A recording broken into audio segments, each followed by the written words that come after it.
ভাঙড়ে নবী দিবসকে কেন্দ্র করে পীরজাদা আব্বাস সিদ্দিকী ভাইজান উনি ক্যানিং পূর্বের বিধায়ক শওকত মোল্লাকে কুকুর আখ্যা দিয়েছে, যে ওকে আমি জাহান্নামের কুকুর মনে করি। এটা নিয়ে সোশ্যাল মিডিয়ায় বিশাল তোলপাড় হচ্ছে যে বলেছে ওকে, কিন্তু অন্যজনের কলিজা ফেটে যাচ্ছে।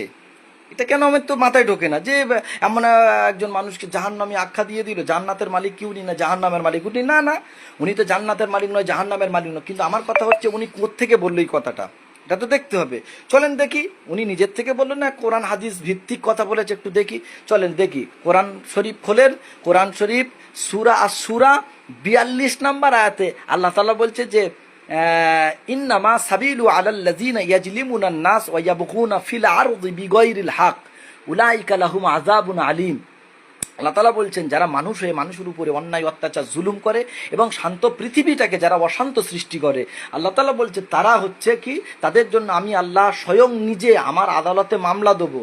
আর আমার আদালতে মামলা দেওয়া মানে ও তো জান্নাতে যাবে না, জান্নাতে যাবে না, জাহান্নামে যাবে। আর যারা জাহান্নামে যাবে আমি আল্লাহ কি করব, ওদের জন্য কষ্টদায়ক যন্ত্রণাদায়ক উলাইকা লাহুম আযাবুন আলীম, তাদের জন্য কষ্টদায়ক যন্ত্রণাদায়ক আযাব রেখেছি।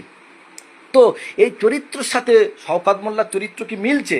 আল্লাহ বলছে যারা মানুষ হয়ে মানুষের উপরে অত্যাচার জুলুম করে, ও তো মানুষ, আরও কি মানুষের উপরে জুলুম অত্যাচার করে? চলেন দেখি।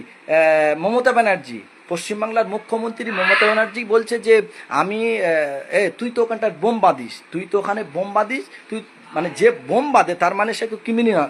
এবার আপনাদের কাছে একটা কথা বলি, যারা বোম বাঁধে তারা তো ভালো মানুষ, তাহলে ক্রিমিনাল তার মানে মোস্তান। তার মোস্তানি কারা করে? যারা মানুষের উপরে অত্যাচার জুলুম করে একটা স্টেপে পৌঁছে যায় তারাই মোস্তান হয়ে যায়, এটাই তো। তাহলে মোস্তান মানুষের উপরে জুলুম করে, তাহলে এই আয়াতের সাথে তার চরিত্র মিলে যাচ্ছে। শান্ত পরিবেশ অশান্ত সৃষ্টি করে, বোম প্রম বাঁধা মানে কি? শান্ত পরিবেশটাকে অশান্ত সৃষ্টি করে, যেটা আমরা দেখছি এখন সচরাচরে।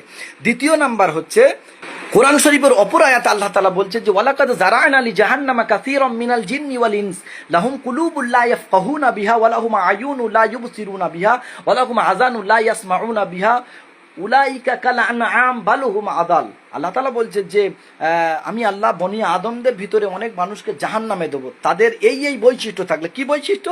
যাদের আমি আল্লাহ বিবেক দিয়েছি, লাহুম কুলুবুন লা ইয়াফকাহুনা বিহা, যাদের আমি আল্লাহ কলব দিয়েছি, বিবেক দিয়েছি, বুদ্ধি দিয়েছি, মেধা প্রজ্ঞা আকল দিয়েছি, এইগুলো জিনিস দিয়ে তারা ভাবে না, চিন্তা ভাবনা করে না। কি চিন্তা করবে না?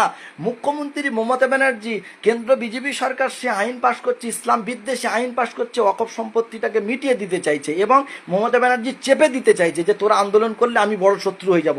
ইনি বলছে তোরা আন্দোলন করতে পারবি না, মানে আন্দোলন করলে ওটা তো বন্ধ হয়ে যেতে পারে, তোরা আন্দোলন করবি না, না ওটা পাশ হচ্ছে হোক। হ্যাঁ,